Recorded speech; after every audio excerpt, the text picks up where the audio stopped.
আসসালামু আলাইকুম। বাংলাদেশ কৃষির পক্ষ থেকে আপনাদেরকে জানাই অনেক অনেক শুভেচ্ছা ও ভালোবাসা। আপনাদের দোয়া আপনাদের দোয়া ও ভালোবাসায় আজকে আপনাদের সামনে নতুন একটি টপিক নিয়ে ভিডিও করতে চলে এলাম। আজকের টপিকটি হচ্ছে পান বরজের আগা বা ডগা। আজ পান বরজের চালের উপরে চলে গেলে কি করতে হয়। এটি মূলত দুভাবে করা যায়। একটি পদ্ধতি হচ্ছে আগা কেটে দেওয়া, আর অন্যটি হচ্ছে আগা ভাঁজ করে দেওয়া। আপনারা আজকে দেখাবো যে আগা ভাঁজ করে দেওয়া। এই দেখতেছে আগাটি ভাঁজ করে দেওয়া হয়েছে।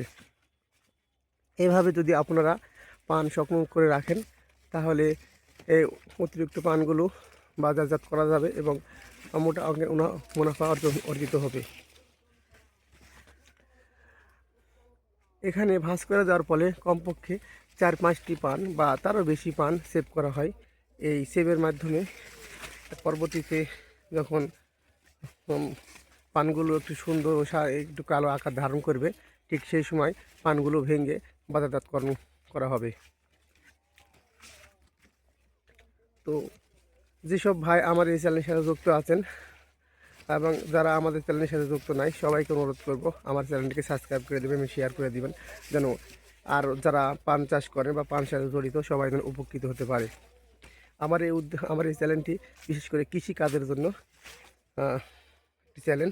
এখানে সকল প্রকার কৃষির উপকরণ এবং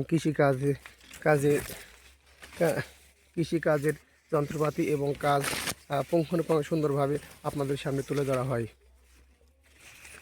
তো যারা এই মুহূর্তে আমার এই ভিডিওটি দেখতেছেন দেশ ও দেশের বাইরে থেকে, সবার প্রতি আমার একটি অনুরোধ, সবাই আমার চ্যানেলটিকে সাবস্ক্রাইব করে দিন, শেয়ার করে দিবেন, যেন আমি আরও নতুন নতুন ভিডিও নিয়ে আপনাদের সামনে উপস্থিত হতে পারি। তো আপনারা দেখতেছেন প্রতিটি পটগুলোকে এভাবে ভাঁজ করে দেওয়া হয়েছে, যেন পানগুলো যেন নষ্ট না হয়, সংরক্ষিত থাকে।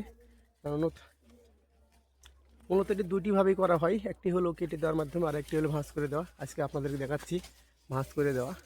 অন্য কোনো একটি ভিডিওতে আপনাদেরকে দেখাবো পান বরজের আগা বা ডগা কেটে দিলে কি হয়, সেই একটা ভিডিও নিয়ে আপনাদের সামনে উপস্থিত হব।